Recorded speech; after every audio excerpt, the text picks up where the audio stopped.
How's it going, guys? Today is Thursday, October 15th. Today we're going to be looking at the SPY. We're going to take a look at QQQ, FSLY, BA, and BAC.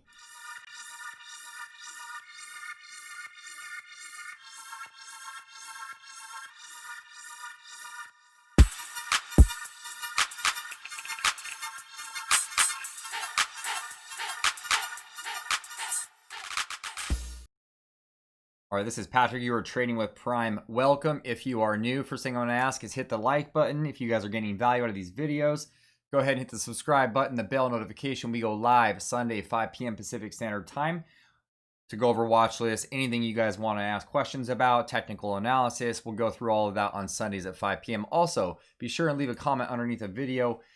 And whether you agree, disagree, it's okay. It's all welcome. Possibly some video requests on stocks that you guys are following, something you want to take a look at, any kind of technical analysis. That'll be a little bit of the beginning part of this video. Okay, now what I want to get into is I want to get into these charts that we're going to go over: the SPY, the Qs, FSLY, BA, and BAC. We're going to get into this. First thing, we're looking at the SPY, the daily chart. First thing I notice is it is in an uptrend. We have higher highs and higher lows. We did come into a little bit of resistance at these all-time highs, and what I'm going to do is zoom down here a little bit just so you can see the price figures on the screen. It didn't exactly come down to the price that I was looking for, but it is nevertheless. You can either draw a trend line like this, you can draw one like this, you could draw 45 different trend lines. There was another one coming up like this previously. In fact, it's not on the screen anymore, but there was a trend line coming up like this, and what it looks like is you had a down move, you had a back test of the broken trend line, and now we have sold off. The question now becomes, was today's low something that traders can be long against? And my answer to that is yes, you technically could be long against today's low. To me, that is a reversal candle. Let me do it like this. This is definitely a reversal candle, and it came down. As you can see here, we broke through. There was a little bit of resistance right here. See, there's a little bit of pullback. We broke through that price figure, challenging the all-time highs. And all we did is we just came back to back test this horizontal resistance. That's all we did. We came back to back test, and now we've bounced off of that area. The question now remains, are we going to see follow through tomorrow? What would be nice is to see follow through, and there's going to be a resistance up here, and I'll give you a price figure for that.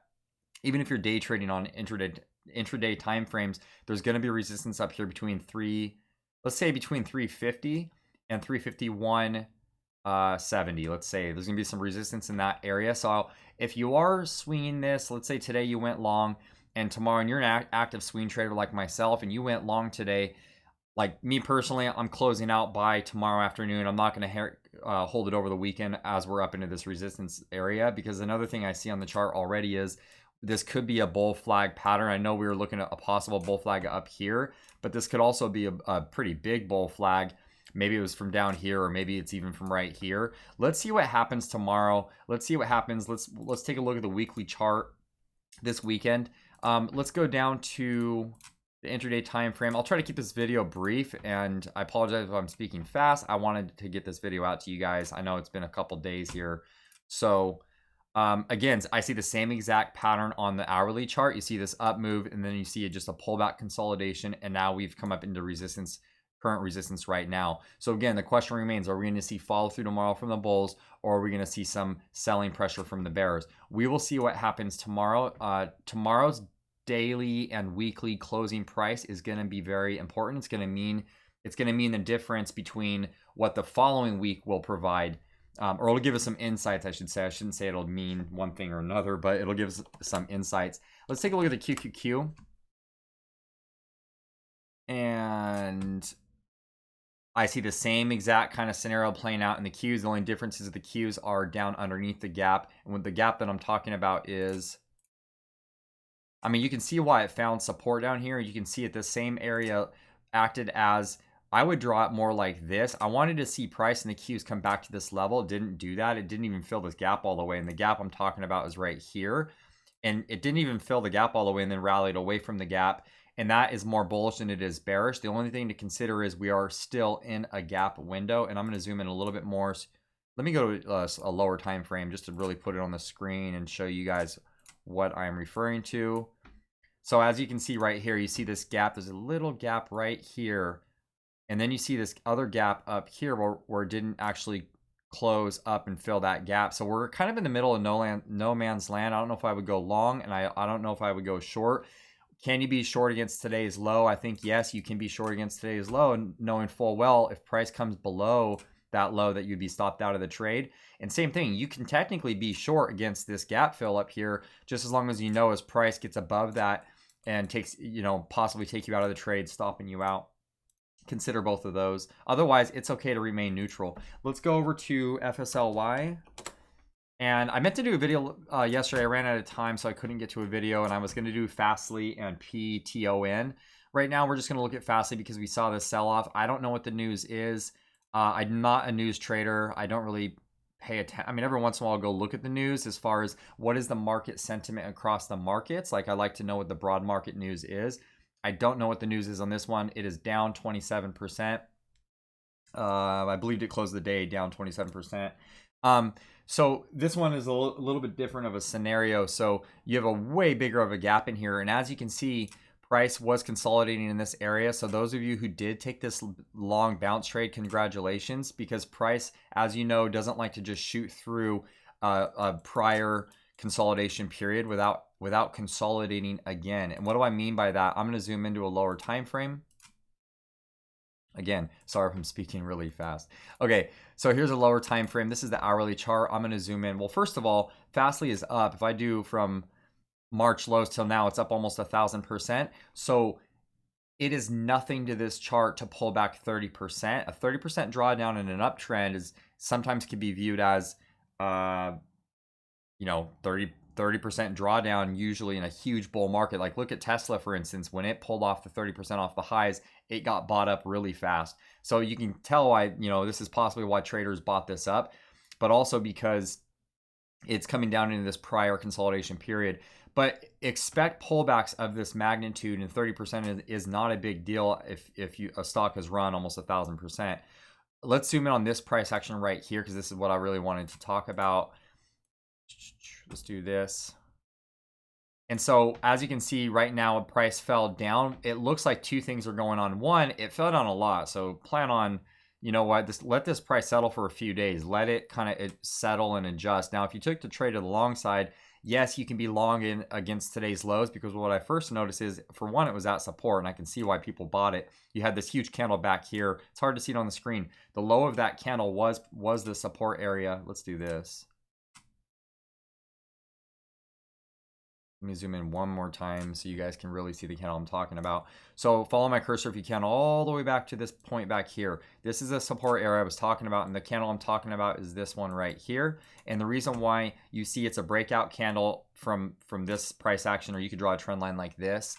It was a breakout area, and it's on heavy volume. That's where institutions bought this up last time. So you can see this is why they bought it up this time. That's one way to look at this chart. Another way is you have this huge down move like this.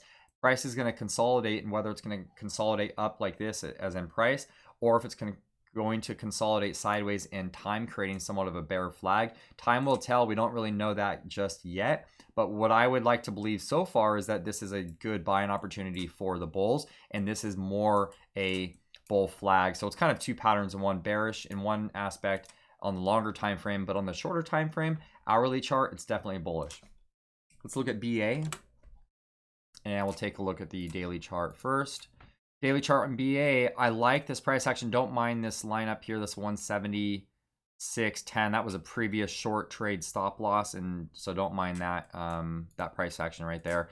What I want to look at is in this area, just like this, what I see just for more shorter time frame, there's two different things going on here. One, you had an up move like this, you had a pullback, and now it's beginning to it wants to climb higher. That's one way of looking at this. The buyers did step in here at this gap. There's a gap down in here. The buyers definitely stepped in here, bringing it back to a more bullish case, back into the moving averages, which, by the way, on any chart, let's remember, these moving averages don't really mean a whole lot when price keeps shooting back and forth through them. They have less relevance as opposed to, like, let's say this 200 period where price hasn't been to. So let's say price eventually gets to the 200 period moving average.